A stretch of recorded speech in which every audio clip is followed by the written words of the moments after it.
Kim deydi Ramazan'ın gelişini suyunsa deydi. Ramazan geletip de Allah Taala pendesinin öte жақсы көреді дейді да. Өкімді күткен пендесіне Allah Taala öte разы болады дейді да. Өкім түсіп кетіп отқандан сүйінген болса, мына құтылады екенбіз да.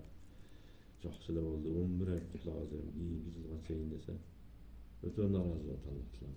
Қандай үшін жақсылық қылып, дұшманын байлап қойсаң, ақыреттің құрып алсын деп, көре амал қылсын деп, соғып торда көбейтіп қойсаң, қандай шудан құтылғанда сүйінеді. Бұл ниет жүректің ішіндегі ахуалдарда. Ondan жақсы нәрсе кеткенде адамның табиғатынан бар ғой. Табиғат шындай жақшаттай байлығыңыз келсе, балаңыздан айырылып қалсаңыз, жақсы көрген қатыңыз кетіп қалса қанша жақшаттай іштен түшіп қалсаңыз. Өте чоң өкім да. Шөбір туғандарым адам баласы шошоған ішкі сезімдері, ниеттері, ой пікірлері менен эле бақсы болып кете береді. Аллаға жақында алыстап кете береді да. Урматтуу бүтандарым, биз ушунчалык динибизди үйрөнүшүбүз керек. Ар бир учурдун кыймылын, ар бир учурдун ой пикирин кылуунун жашоонун мындай жолун көрсөтөт да дин. Ошону үйрөнүп алайлы дагы. Үйдө отуруп алып, машалла. Жакшы ниет тилектерди кылуу. Мисалы мен азыр мына ниетти кылсак, чөнтөгүбүздөн пулубуз дагы кетпейт. Бүгүн азыр ушул учурда күч кубатыңыз дагы кетпейт. Бирок миллиарддаган өтө чоң ажырларга ээ болуп каласың да. Кудай калса бүгүн канча адам ачка калса ошону чаңтып койсоң, канча чаңкагандардын чаңкоосун кандырып алмастап суу берсем, ифтарлык ачырсам, миллион медресе курсам, миллиард мечит курсам десеңиз, ондон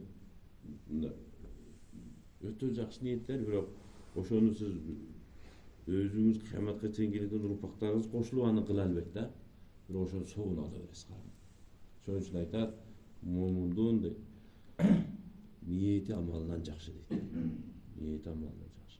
Ниет кылып койбойлу, күнүгө ушундай ниет кылам, мен ушунча адамга пайда жеткирем, ушунча кыйналып аткандарга жардам берем, ушунча жерлерге жол курам, көпүрө салам, мусулмандарга пайда жеткирем деп кечке жөн эле мында дүйнөнү ойлонуп элечи кыйнала бербестен бир туугандарым, ошону ниет кылып койсак, соогун ала беребиз. Ниетте сараңдык, жымоттук кылбагыла дейт устаздар. Ниет кылууда сараңдык кылбагыла, чоң ниеттерди кыла деп. Ошо бир туугандарым ниет кылып койбойлу, кандай дейсиздер? Мен машалла. Мен азыр жер бетине канча адам ачка калса, ошолордун мына Сулаймантоо баардыгы алтын болуп калса, ушунун баардыгын Алла мага берсе, ошонун баардыгын ошолорго таркатсам. Siz kılmış kılgan joksuз да, туруп ойлонгонго, пикир кылганга согуп алып атпайсызбы? Аллага канча жакын. Пандам ниет, пандамда ушул возможность болгондо кылат эле. Бирок аракетти эмне кылат бул?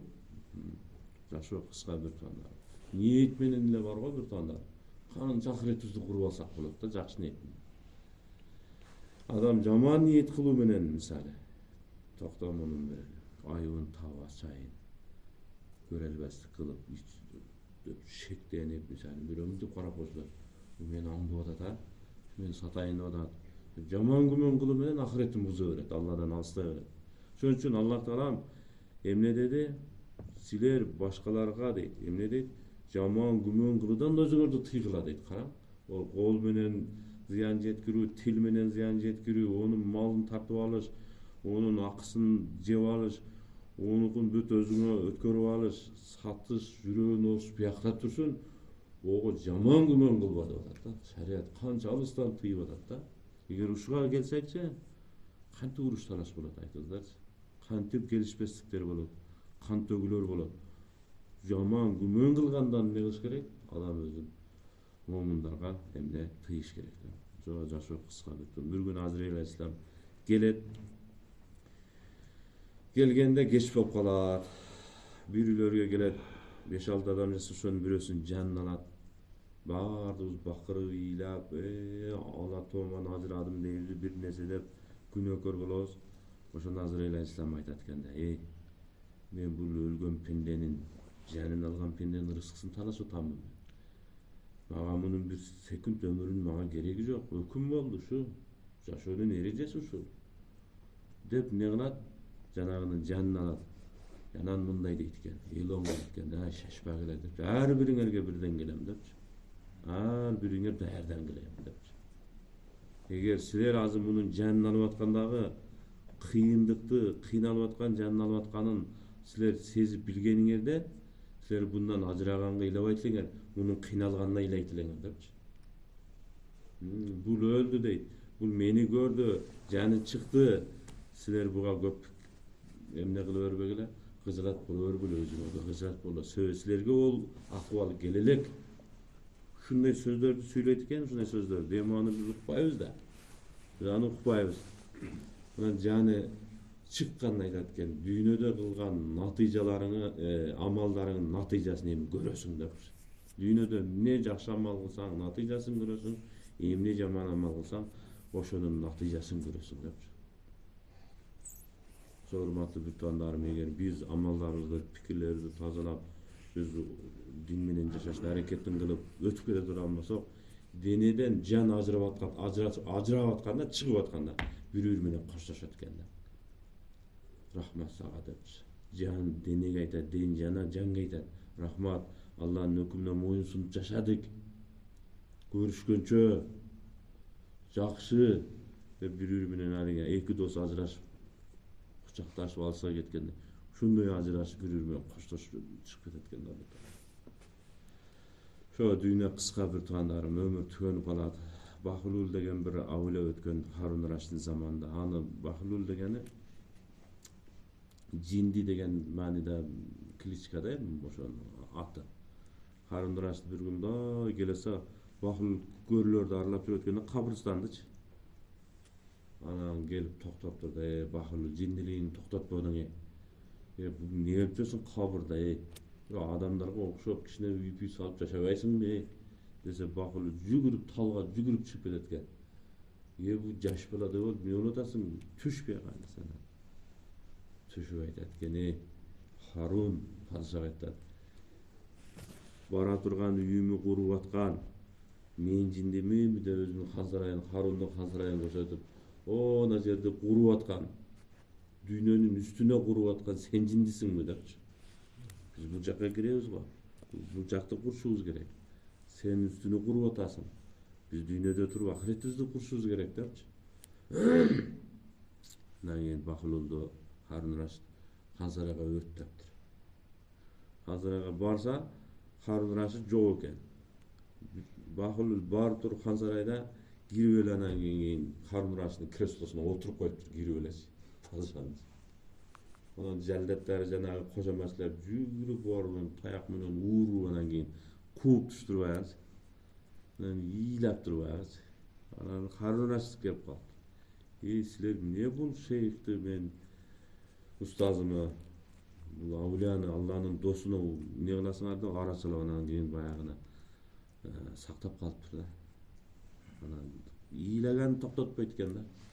Эмне токтоң, эмне көбүрөөк токмок жеп калдыңбы, көбүрөөк ооруп атабы десе, жок. Мен бул токмок жегениме, таяк жегениме ыйлаган жерим жок. Мен ыйлаганым себеби болгону жөн эле бир отуруп көрөйүн деп отурдум. Көрөйүнчү деп отурдум. Эмне кылды? Жалдаттарың, солдаттарың эмне кылды? Мени токмоктоду. Сен арачылап сактап калдың мени. Эми дейт да. Сен чындап отурасың, ошол жерге барып канча жылдан бери отурасың. Эртең бул жерде адилетсиз башкарган себептен Аллах тараптан токмок жесең, арачылап сага ким калат экен депчи. Мен ошого кыйлып атам сага депчи. Бул жерде сен мени сактап калдың, ал жакта сени ким сактайт депчи. Бир туугандарым, шариятыбызда динибиз ушуну үйрөтөт, өдөөгө карап умтулбагыла дейт. Бийликке карап, мансапка карап умтулбагыла дейт. Өзүм мен болом, мен чечем, мен аткарам, мен эле башкарам деген адам эң бакытсыз адам да. Аллах Таала өтө наразы болот ол пендесине. Тагдырда кимдикинде болсо болот, мен ылайыктуу эмесмин, колуман эч нерсе келбейт деп өзүн канча аркага тартып касса дагы, элдер сен ылайыктуусуң деп апарып койсо, ошого Алланын жардамы болот экен да. Сен ылайыктуусуң деп элдер аны мажбур апарып отургузуп койсо, Ушул адамга эмне Алланын жардамы болот экен да. Өзүм болом дегенге Алланын жардамы эч качан болот экен да. Азыр эми баарыбызда жүрөктөн тегерегибизди эки агызды бир карасак, баары эле ошо мен ылайыктымын ошол жерге. Мен барсам катырам, мен барсам бүтүрөм, мен барсам чечем, мен барсам жакшы иштейм дейбиз да. Ошонун аракетинде 11 жыл мектепти жакшы окуп алгам, жакшы окуу, онан балам жакшы ушун аракетин кылат, кылбайт, онан университетти мынаны окуу. Неге мунун баардыгы неге? Жакшы окуса, жакшы университет диплом алса, анан кийин жакшыраак ишке келсе, жакшыраак иште жакшыраак пул алат, көбүрөөк пул алса жакшыраак жашайт. Ушул ишеним менен келатабыз да биз. Алланы ыраазы кылыш керек. Бангладешке бир 2013-жылы барганда ушундай жөнөкөй адамдар барып сүйлөшөсүң да. Анан бизде адат болуп калганда, андай жакшы ден соолуктарың жакшы, бала чакаң жакшы, ушуну сурайбыз да анан кийин канча жаштасың дейбиз да. Эмне иш кыласың депчи. Эптеп кесип кылабыз. Жашың канчада десе, мынтип көпчүлүгүчү канчага чыкканын билбейт да. Ушундай садда эл такрибан деп коет. Бир 40-тарга барып калдым деп калат да. Паспортум жок, ушундай камбагалдар бар да. Анан бирибизге карап коюп, вообще тупой экен булар, неграмотный экен, карачы. Туулган күнүн билбейт депчи. Бирок сүйлөшүп келсең, толук Куранды жатка билет. Фарз, важип, намазда канча үркүм бар, каерде намаз бузулат билет. Атасынын акысын билет, кошунанын акысын билет. Мисалы бизден да мисалы канчанчы жылкы сиз мен билбей турсам, мен тупой неграмотный дейбиз да, биз туурабы? Ошондой дейбиз да, канчанчы жыл туулганын билбеген болсо, Аллах акбар. Анан кийин Алла түшүндүрдү да, чыныгы тупой баягы өзүнчө грамотный болуп, бияка шарт эткен кыйынчы болуп, өзүбүздү кыйын сезип чыныгы тупой биз экенбиз да. Аллах Таала менден канчага чыктың? Канча жаш жашап келдиң деп сурабайт да. Канча өкүмүң бар? Канча Куранда сүрө ушуну сурайт да. Алла сурай турган нерселерин билет да. Динин билет да, бир туугандарым. Азыр биз барго динин билбеген адамды бол бечара деп түшүнбөйбүз да. Ошого динибизди үйрөнөлү, бир туугандарым. Мусулман болгондон кийин өзгө тиешелүү динибизди билели, үйрөнөлү. Балдарыбызга үйрөтүп коелу. Негизги нерселер, намаздын фарз важиптерин, орозонун фарздарын 3 ай, 1 айдын ичиндечи. Андан кийин машала аялга мамиле, кансыл учурда талак түшүп калат, ошол маселелерин билиш керек да. Бизгилер үйлөп, той кылып, эл көрсүнгө баардыгын кылабыз, анан кийин балабызга диндин тарбиясын бербеген себептен урушуп кетет да, оозунан кыргыздын оозунан 3төн кам талак чыкпайт да. 1000, миллион кум талак, жылдыз талак, страшный талактар чыгат да. Анан шымын булгап, жол таппай калгандан анан кийин келип, домлон бир жол таап бериң. Ону мурун сурап койсо, же болбосо мурун динин үйрөнгөн болсо, кой бул сөз менен нике ажырап кетет экен, 3 талактан кийин жол жок экен деп, бул менен динин билип алса, өмүр бою пайдасы тиет да, туурабы? Ошо азыр бизде кыргыздарда мен көп эл аралап жүрөм, көп менен сүйлөшөм, 3 талак берип коюп эле жашай берет, эмне болуп тоготпойт да. Эми бара жүрө берет.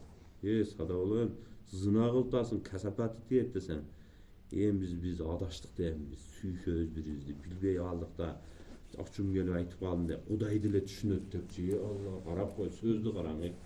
Кудайга деле мен өзүм барып айтам деп. Айтып бүтүпсүң да. Аллах Таала эмнени кылыш керек, кылбаш керек, бүт айтып койгон.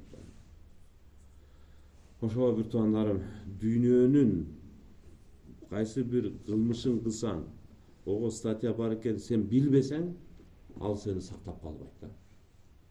Бир жерде бирөөнү уруп койдуң, же болбосо сүзүп кеттиң, же бир нерсени алдадың, ого статья бар 2 жыл, 5 жыл, 7 жыл. Кармаганда айттың, мен мындай статья бар экенин билбедим. Мен билбей кылдым десең, билбесең эмне кылайын дейт да, тууру. Бул билбейт экен, кой бере берели дебейт да. Бул билбей турбай, бечара билгенде кылбайт эле муну деп. Билбесең, билишиң керек, сен кыргыздын жараны болгондон эмне преступление, эмне нарушение билишиң керек. Туурабы бир? Ошондой эле Алланын өкүмүн билбеш, бизди барга азаптан куткарбайт. Неге билбедиң пандам дейт. Өкүм кылды менен талап кылып үйрөнбөйсүңбү дейт. Şöyle bir tuandarım kendinizde dinimizde öýrenöýle, ölümge daýadanaýla, ahiret tübelükde bir jaşaýdykanmyz, ömrümiz turu ötkerer inşallah. Allah Teala'nın hamd sanar bolsun. Dünýäde Rabbimizi keçirgin, bilip bilbesen, açyk jaşyryn jalgyzlykda, jalpylyk, köpçülük menen günahlarymyzy keçirip jaşyryp, öz raýyňa bölüp, Ramazan'da hurmaty menen Allah bizdin ýüregimizge dindin tereň düşünügün berip, Allah Teala bazı öz maksatımıza turguzun bir rahmet. Allah razı olsun.